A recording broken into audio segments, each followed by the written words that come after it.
Assalamualaikum warahmatullahi wabarakatuh. Kami dari kelompok 5 akan mempresentasikan materi dari chapter 6 yang berjudul kurikulum.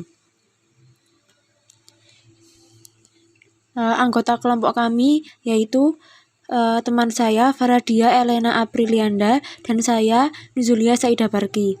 Pertama di sini saya akan membahas apa itu kurikulum. Kurikulum adalah rencana terstruktur yang berisi dari 4 komponen. Yang pertama ada tujuan pembelajaran, yang kedua isi atau materi, yang ketiga ada metode pembelajaran, dan yang keempat ada evaluasi.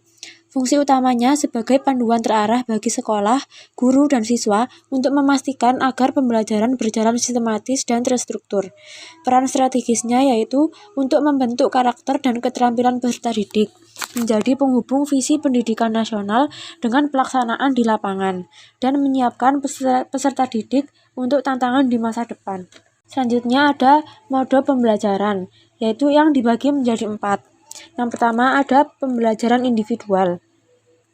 Metode pembelajaran ini berfokus kepada proses belajar mandiri, di mana siswa belajar sesuai dengan kecepatan dan caranya sendiri. Keunggulan dari metode ini adalah peserta didik dapat lebih fokus secara maksimal pada materi yang sulit mereka pahami, tanpa tergantung dengan individu yang lain. Yang kedua ada pembelajaran berkelompok. Pembelajaran berkelompok ini akan membuat siswa berinteraksi, berdiskusi, dan saling membantu dalam memecahkan sebuah masalah. Metode ini mengasah kemampuan sosial peserta didik. Peserta didik dapat bertukar ide atau sudut pandang untuk menambah pengetahuan mereka. Yang ketiga ada pembelajaran online. Dengan adanya metode pembelajaran online, siswa dapat mempunyai akses belajar dengan mudah dan dapat diakses kapan saja dan di mana saja. Metode ini memudahkan peserta didik belajar dan menggunakan media yang menarik. Yang keempat ada pembelajaran pengalaman. Pembelajaran ini berfokus kepada pengalaman langsung peserta didik melalui sebuah proyek, praktikum, atau kunjungan lapangan. Metode pembelajaran ini memberikan peluang bagi siswa untuk menerapkan teori dalam praktikum secara nyata. Jadi, di sini ada kurikulum as a cube. Jadi dalam chapter ini, kurikulum digambarkan sebagai sebuah cube atau kubus di 3 dimensi yang memiliki sisi-sisi yang saling berhubungan. Nah, artinya itu kurikulum memiliki beberapa sisi atau dimensi yang saling terhubung dan tidak bisa dipisahkan. Selanjutnya, itu pertama ada dimensi tujuan atau dimensi yang mencakup apa yang ingin dicapai dalam pembelajaran. Yang kedua itu ada dimensi kedua itu content dimension atau dimensi isi atau materi yang akan diajarkan. Dan yang ketiga itu ada dimensi implementation atau dimensi yang bagaimana kurikulum itu dilaksanakan mulai dari strategi pembelajaran, metode mengajar, hingga penilaian. Nah, ketiga yang sudah saya sebutkan tadi, ini dimensi yang bisa saling melengkapi.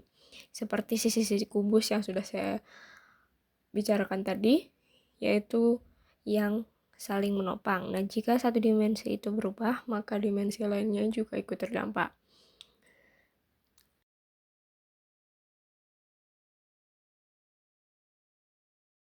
Yang selanjutnya itu bring it all together. Dari penjelasan tentang dimensi di atas, dapat kita simpulkan bahwa kurikulum bukan hanya kumpulan komponen terpisah, tapi juga sistem terpadu, yaitu kurikulum menyatukan tujuan, isi, dan proses pembelajaran agar berjalan harmonis dan memberi hasil yang optimal bagi peserta didik. Dan selanjutnya,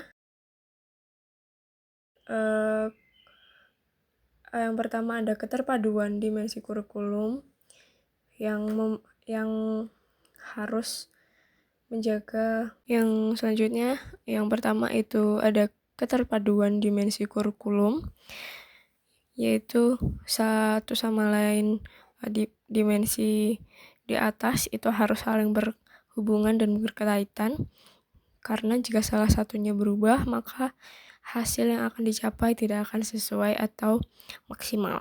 Yang kedua itu ada sinkronisasi antara materi teori dan praktik. Yang ketiga itu peran guru sebagai fasilitator untuk menunjang keberhasilan peserta didik. Sekian dari presentasi kami. Bila ada kurang dan salahnya mohon maaf. Wassalamualaikum warahmatullahi wabarakatuh.